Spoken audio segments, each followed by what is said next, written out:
Բարի երեկո, դուք դիտում եք բացահարթակ, այսօր իմ հյուրը Հայաստանի պետական կամերային երգչախմբի տնօրեն, Հայաստանի Հանրապետության արվեստի վաստակավոր գործիչ Արմեն Արաբյանն է, բարև ձեզ, պարոն Արաբյան։ Եվ այսպես, վերջերս բավական հաճախ է խոսվում 4-րդ հանրապետության մասին։ Ձեր պատկերացմամբ, պարոն Արաբյան, որպես մտավորական, որպես արվեստագետ, ինչպիսին պետք է լինի 4-րդ հանրապետությունը, ավելի ճիշտ, ինչ արժեքային համակարգ պետք է ունենա 4-րդ հանրապետությունը։ Մենք ունեցանք 3-րդ հանրապետությունը, փաստորեն, եւ այն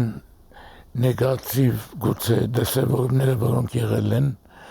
եւ որոնց հետ միգուցե նաև հանրության մեծ մասը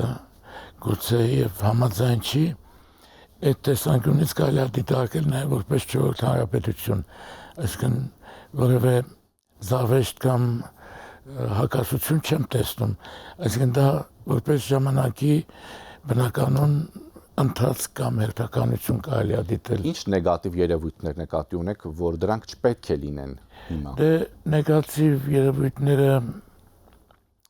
ինչպես ասեմ, դրանք նախ գալիս էին անցման հետևանքով առաջացած դժվարություններից, անհարմարություններից եւ այլն, եւ նաեւ կազմակերպչական ի վերջո մենք ունեցանք մի ժամանակաշրջան, որը սկսվեց առաջին հերթին երկրաշարժից հետո, սովետական միության փլուզումից հետո, փլուզվելուց հետո պարզվեց, այսինքն հիմա որ հետադարձ հայացքենք նետում, տեսնում ենք, որ համենայն դեպս մենք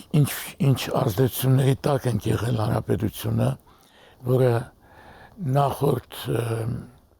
ռեժիմի երկրորդ հանրապետության այս դեպքում կարելի ասել շարունակություններ եւ իհարկե մեծ փոփոխություններ կան, չգիտեմ, այսինքն թող պետական այրերը որոշեն իհարկե, բայց տրամաբանություն ես տեսնում եմ որպես Պարոն Արաբյան, արվեստին անդրադառնանք, ինչպես ստացվեց եւ երբ ստացվեց այնպես, որ ռաբիսը մտավ մեր առօրյա, երբ դարձավ շատերի, այսպես ասած, առօրյայի անբաժանելի մաս։ Եթե մենք հիշում ենք խորհրդային տարիներին, Հայաստանում կային նույն էստրադային շատ հայտնի, շատ լավ արտիստներ, Գեորգի Մինասյան, Էլվին Անագարյան, որոնց ես աշխատել եմ բարեբախտաբար երկար տարիներ, անմիջապես եմ աշխատել նույն կառույցում։ Գիտեք ինչ, այն ժամանակ գոյություններ գեխորդ բոլոր մեդիայի ասպարեզում, այսինքն լրատվության, եթերի ասպարեզում գոյություններ գեխորդ, որի մեջ ես էլ եմ եղել, մասնակցություն եմ ունեցել, որտեղ երկար տարիներ աշխատել եմ հեռուստատեսության եւ ռադիոյի պետական կոմիտեում, եւ երաժշտությունը, արվեստը, թատերական ներկայացումները, որոնք եթեր էին գնում, բոլորը անցնում էին ամեն շաբաթ գեխորհրդով, որտեղ համապատասխան մասնագետներ կային նստած եւ նրանք էին որոշում, այսինքն գոյություններ քաղաքական ղեկավար բնականաբար, բայց ղեկավարը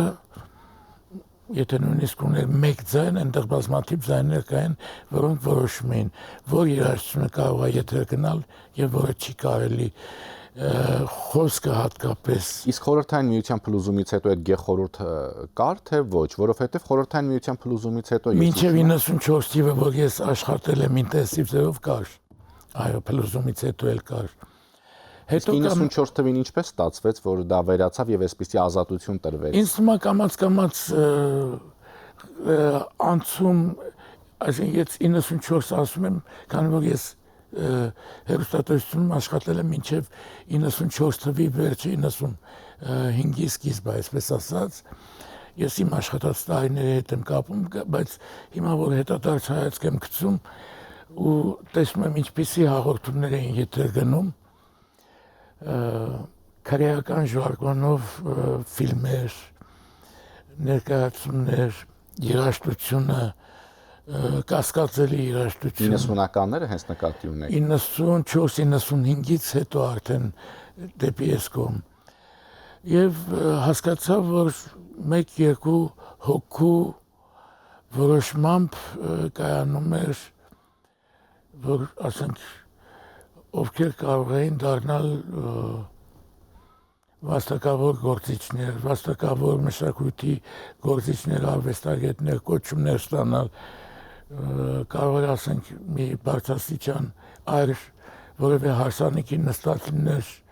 եւ դուր եկար ինչ-որ մի երկիչ եւ հաջորդ օրը տեսնում ենք արդեն կոչում ունի եւ այդ կոչում ունեցողների մեծ մասը ոնց որ այսօր դրսերում են, այստեղ էլ չեն շատերը, ցավոք սրտի։ Որովհետեւ տեսեք, այդ տարիներին 90-ականներին Խորհրդային Միության փլուզումից հետո շատ արտիստներ Զարա Տոնիկյան, Գեորգի Մինասյան, Էլվինա Մակարյան հեռացան Հայաստանից,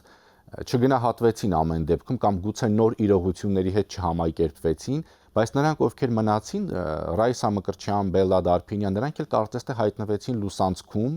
եւ այդ ոսկե աշուններ, որ 90-ականներին կազմակերպվում են կամ տարբեր նմանատիպ համերգներ, որևէ տեղ նրանց այդ արտիստներին տեսնել հնարավոր չէր։ Եկեք սենց անենք, ես չեմ ուզում անուններ տամ,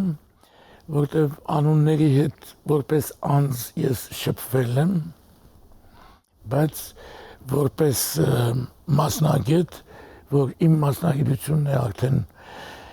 մի քանի տասնամյակ, չեմ կարող համաձայնվել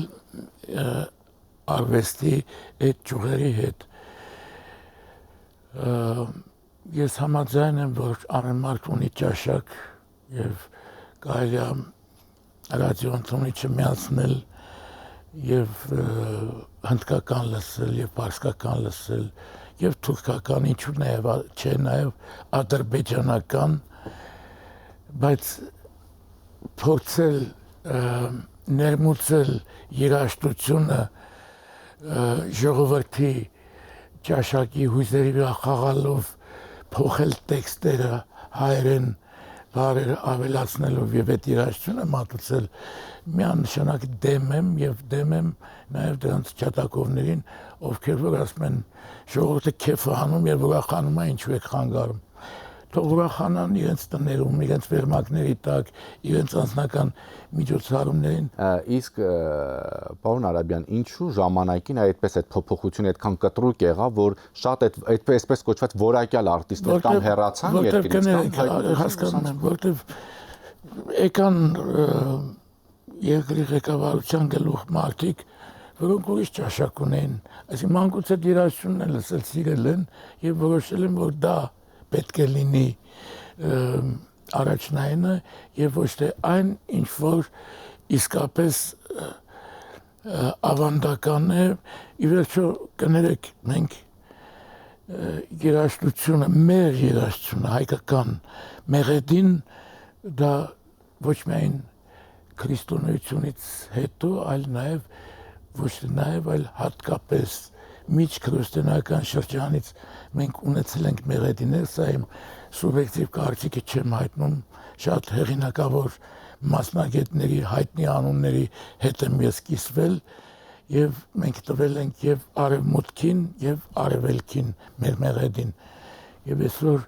այդ ամենից հետո մենք վերցնենք այն որակը ինչ որ բացարձակ չի համապատասխանում եւ մատուցել ժողովրդին, դա ես դեմ եմ մեղմ ասած։ Պարոն Արաբյան, արվեստ եւ քաղաքականություն, տեսեք, ամեն դեպքում կարծես թե երկու ճյուղերն էլ խաչվում են, որովհետեւ վստահ եմ դուք որպես արվեստագետ կամ տեսել եք կամ չգիտեմ, գուցե լսել եք վերջին հարցազրույցը նույն Ալլա Պուգաչովայի, որը այսպես լուրջ խնդիրներ ունի, չէ՞, Ռուսաստանի Դաշնությունում քննադատեց ռուս-ուկրաինական պատերազմը։ Եվ նա Անդրեյ Մակարևիչ ու շատ այլ արտիստներ հեռացել են երկրից կամ պարբերաբար գնում են Ռուսաստան, հետ են վերադառնում այնտեղ, որտեղ ապրում են։ Ընդհանրապես հնարավոր է լինել արվեստագետ եւ այսպես ասած քաղաքական հայտարարություններ չանել, միշտ լինել ձեռնպահ մնալ, թե արվեստագետը պետք է կարծիք ասի։ Դա շատ սուբյեկտիվ է, այն ինչ որ ասում եք, դա քաղաքական հարթության վրա է։ Ես երբեք չեմ ուզում քաղաքականացնեմ, ավելի շատ ես ուզում եմ թելադրել արվեստագետի կարծիքը ոչ քաղաքական տեսանկյունից, ոչ կրոնական, ոչ քաղաքական, այլ այն ինչ որ պրոֆեսիոնալ արվեստագետը պարտավոր է տանել այդ գիծը։ Շատ արվեստագետներ, ես կարծում եմ, այն անունները, որ տվեցիք, որոնք հեռացան, չգիտեմ, քաղաքական նկատառումներ, գուցե ապրուստի հետ կապված խնդիր ունեին մարդիկ, ավելի լավ ապրելու հետ կապված, ուրիշ խնդիրներ էլ կային։ Ես չեմ ուզում քննադատեմ, ես ինքս չեմ գնացել, բայց նրանց էլ չեմ քննադատում, որտեվ եթե նրանք նույնիսկ ստվերում մնացին, որտեվ չարժանացան այն իրական գնահատականին, ինչին որ արժանի էին։ Դուք որպես մտավորական, այս դեպքում մենք հիմա ինչ խնդիրներ ունենք լուծելու Հայաստանի Հանրապետությունում, մենք ինչի կարիք ունենք, որովհետև դուք պրոպագանդում եք որակյալ արվեստ, երգչախումբը շատ պահանջված է եւ Հայաստանում եւ Հայաստանից դուրս, նկատի ունեմ պետական կամերային երգչախումբը շատ լավ համերգներ է ունենում Լեփ-Լեցուն դահլիճներում, մենք ինչ պետք է փոխենք մեր հասարակության մոտ, ինչ խնդիր ունենք լուծելու։ Նախ պետք է կարողանանք փորձել լուծել ճաշակի հարցը, որտեղ գիտեք, այստեղ միայն ազգայինը չի, տեսեք, մենք անում ենք Շարլ Ազնավուրի նվիրված արդեն 4-րդ համերգն է, ստիպված ենք անում, որտեղ դահլիճը չի տեղավորում այն բոլոր ցանկացողներին, ովքեր որ ուզում էին գալ։ Մենք ստիպված աթոռներ ենք ավելացրել ոտքի վրա մարդիկ։ Շարլը որպես արվեստագետ ինքը հայկական մշակույթ չի թելադրել։ Իհարկե երգեր ունի Սայաթնովայից եւ այլն, բայց ֆրանսիական մշակույթ է եւ նույնիսկ մեր բաներին մեներքիչներին մենք հորդորում ենք ոչ թե երգել հայերեն, այլ հենց ֆրանսերեն բնօրինակը, որտեղ դա ավելի հարազատ է Շարլին եւ ավելի ընկալելի է ժողովրդի եւ ականջի համար։ Այստեղ ես խնդիր չեմ տեսնում, որտեղ նա մեկ կամ մի քանի քայլ առաջ է, այն ինչ որ մենք նայում ենք, եւ մենք պետք է առաջ նայենք, ոչ թե ներքև նայենք։ Չպետք է իջնենք հարսանիքի կնունքի մակարդակի երաժշտության առաջ գնանք։ Եվ երգչախումբը պետական կամերային երգչախումբը հենց այդ առաքելությունն է իրականացնում, ինչպես ասում, պետք է առաջ գնանք, որովհետև չպետք է իջնենք կնունքի հարսանիքի ծնունդի մակարդակի երաժշտության։ Ես դեմ չեմ կնունքին, թող բերեն հնդիկ երգիչ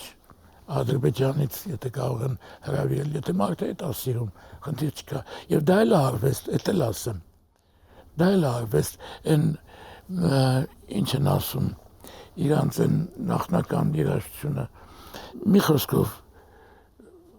բարձրագույն արվեստ է, բայց չպետք է ներմուծենք որպես հայկական եւ ներկայացնենք որպես հայկական։ Խնդրեմ, ներկայացրեք։ Դուք մի անգամ հետաքրքիր մի դիտարկում արեցիք, որ շատ երկրների եկեղեցիներում համերգներ են կազմակերպվում եւ կարծես թե կողմ եք, որ Հայաստանում էլ չէ այդ մշակույթը ներդրվի, որովհետեւ դա նաեւ կնպաստի որակյալ արվեստի տարածմանը։ Միանշանակ։ Դե մենք օրինակ Եվրոպայում ինչքան համերգ ենք ունենում, երևի 70% նման տաճարներում են անցնում մեր համերգները։ Օրինակ Դրեզդենի ֆիլհարմոնիկը, որը համարվում է աշխարհի 5 կամ 10 լավագույններից մեկը, իր ոչ միայն համերգասրահն է, Ֆրաուկիրխե հայտնի տաճարը, այլ նաև իրենց աշխատավայրն է դա անմիջապես։ Այնտեղ են անցնում ժամերգություններ երևի ծեսեր եւ այլն, բայց դա այնպես են զուգակցում, որ չի խանգարում մեկը մեկին եւ ներկայացնում բարձրագույն երաժշտություն։ Եւ ես իհարկե դեմ եմ, որ մեր եկեղեցիներում ոչ համապատասխան երաժշտություն անցի, այսինքն էստրադա կամ եւ այլն այդպիսի այդ ժանրերը դեմ եմ, բայց կան դասական երաժշտության բարձրակարգ կատարումներ, որ եւ ես հասկանում եմ նաեւ այն արգելքները, որ եկեղեցին դնում է, որտեղ հենց արգելքը վերացնի միանգամից կարող է ռուսերեն ասած Պրախադնոյ դվորի եկեղեցին, դա էլ եմ դեմ իհարկե։ Պետք է այդ արգելքները կամ համապատասխան թույլտվությունները լինեն եւ իհարկե որևէ դասական երաժշտության բարձրագույն ստեղծագործություններ դրանք նաև հոգևոր արժեքներ են ոնց կարելի է Բախի, Մոցարտի այդ մոտեցները, վոկալ, սիմֆոնիկ կատարումները, որ եկեղեցիներում հնչում են Եվրոպայում եւ Արևմուտքում եւ պետք է նաեւ մեզ մոտ, որտեղ ի վերջո մեր ճարտարապետները, որոնք կառուցել են այս քրիստոնեական կառույցները, առաջին հերթին կամ գոնե առաջի կարևորագույն նախապայմաններից մեկը եղել է հնչողությունը, պատերի մեջ հատուկ բաներ են, սափորներ են տեղադրել եւ այլն, եւ որ ասում են այստեղ հնչողությունը ավելի լավ է, քան մյուստեղ, բոլոր տեղերում իդեալական հնչողություններ ունենք։ Իսկ այդ հարցը քննարկել եք եկեղեցու ներկայացուցիչների հետ, առաջարկությամբ դիմել եք։ Մենք միշտ դիմել ենք մեր ձայնագրությունների համար, մեր կատարումների համար, շնորհակալ ենք, նաև որ մեծ մասամբ ստացել ենք այլ թույլտվությունը, բայց սա պիտի անձնավորված չլինի միայն Հայաստանի պետական կամերային երգչախմբի համար, սա պիտի լինի նաև բոլոր այն կատարումների, որոնք ունեն ինչ-որ մի հատուկ նշարձող մակարդակ եւ դրանից բարձր են եւ պետք է այդ թույլտվությունը լինի երևի դրա համար ինչ որ մեխանիզմ է պետք որ ստեղծվի որպեսզի բոլորը կարողանան օգտվել այդ կառույցներից որտեղ ի վերջո եկեղեցին բացի ծեսերից եւ բանից ինքը նաեւ մշակութային կառույց է եւ մենք առաջ նայելով պիտի այստեղ նաեւ փորձենք նմանվել կամ ընդօրինակել կաթոլիկ եկեղեցիների օրինակին։ Եվ կարծում եք այդ կերպ, այսինքն այդ միջոցով մենք ավելի կկարողանանք տարածել, պրոպագանդել որակյալ արվեստը, դասական արվեստը։ Իհարկե։ Մենք որ եկեղեցիներում շատ ժամանակ ձայնագրություններ ենք անում եւ տեսագրություններ տեսնում եմ հենց զբոսաշրջիկների ինչպիսի մեծ քանակ փորձում են ներս մտնել իհարկե տեխնիկական բաներից ելնելով չի թույլատրվում որտեղ ձայնագրություն կամ տեսագրություն է գնում բայց վստահ եմ որ նման համերգներին մենք շատ ավելի մեծ ունկնդիր կարող ենք ունենալ ուղղակի այս դեպքում ինչպես դուք ասացիք պետք է այդ չափանիշը պահվի որովհետև եթե չեմ սխալվում ժամանակին հիշում եք Արամ Խաչատրյան համերգասրահում կամ օպերայի եւ բալետի ակադեմիական թատրոնում ով Ռուսաստանից եկած շանսոնի արտիստներն էլ անգամ համերգներ էին ունենում հիմա վերջին տարիներին խնդիրը կարգավորվել է Կարծում եմ որ սա արդեն վարձակալության հետ կապված խնդիր է որ մարդը վարձակալում է եւ կատարում է այն ինչ որ ինքն է հարմար գտնում բայց պետական կառույցներում, պետական միջոցառումներին ես կրկնում եմ նորից շատ խիստ անհրաժեշտ է գեղարվեստական խորհրդի ներկայությունը իրենց խորհրդատվությունը եւ մշակույթի նախարարությունում գուցե եւ եկեղեցու շրջանակներում որտեղ մի հոգի չի կարող որոշել թե որն է կարելի, որը չի կարելի եւ ես էլ նույնիսկ մեր նախկին նախարարներին միշտ խոսակցության ժամանակ ասել եմ գեղխորհրդի անհրաժեշտության մասում ի վերջո քաղաքական պաշտոն է բայց երբ որ ինչ որ մեկը ասում է աչքիդ վերևում ունկա դու ցույց ես տալի այն հեղինակավոր մասնագետներին ովքեր արգելել են կամ թույլ են տվել այդ միջոցառումները Շնորհակալություն Խնդրեմ Հիշեցնեմ իմ հյուրը Հայաստանի պետական կամերային երգչախմբի տնօրեն Հայաստանի Հանրապետության արվեստի վաստակավոր գործիչ Արմեն Արաբյանն էր շնորհակալություն ուշադրության համար հաջողություն